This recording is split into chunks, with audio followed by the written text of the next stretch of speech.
नमस्कार। बहुत ही प्यारा सा सुंदर सा कजरी के गीत शॉर्ट्स गईले बनी जा, लॉन्ग गावत नहीं जा अभी। और वो लोग सब गाना ध्यान से सुनब जा, शॉर्ट्स में गईले रही जा, फिर लॉन्ग होकर लेके आई बनी जा, शंकर जी के होके चाहे कजरी होके। तो सुनी जा, बताई जा किसान बात। छोटकी ननदी के बात ना सहाय पिया, हो जाई लड़ाई पिया ना। छोटकी ननदी के बात ना सहाय पिया, हो जाई लड़ाई पिया ना। हो लड़ाई पिया ना, हो लड़ाई पिया ना, हो लड़ाई पिया ना, हो लड़ाई पिया ना। छोटकी ननदी के बात ना सहाय पिया, हो जाई लड़ाई पिया ना। छोटकी ननदी के बात ना सहाय पिया, हो जाई लड़ाई पिया ना। हवे मुहवा के जोर रोज कर तोर मोर, हवे मुहवा के जोर रोज कर तोर मोर, रोज कर तोर मोर, रोज कर तोर मोर, रोज कर तोर मोर, रोज कर तोर मोर। कि उनके आगे नाही, कि उनके आगे नाही, बढ़कर के बड़ाई पिया, हो जाई लड़ाई पिया ना। कि उनके आगे नाही, बढ़कर के बड़ाई पिया, हो जाई लड़ाई पिया ना। कि छोटकी ननदी के बात ना सहाय पिया, हो जाई लड़ाई पिया ना। छोटकी ननदी के बात ना सहाय पिया, हो जाई लड़ाई पिया ना।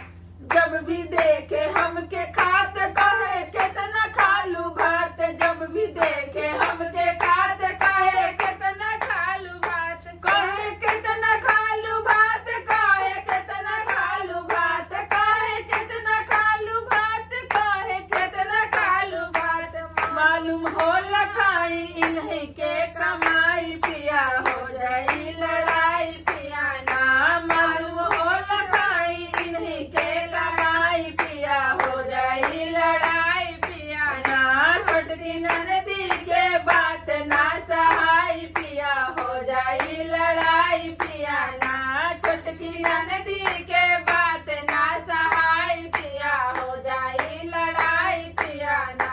हम करी जब सिंगार मुँह बनावे बार बार, हम करी जब सिंगार मुँह बनावे बार बार, मुँह बनावे बार बार, मुँह बनावे बार बार, मुँह बनावे बार बार, मुँह बनावे बार बार। कि हमके देख के, कि हमके देख के कहेले काली माई पिया, हो जाई लड़ाई पिया ना।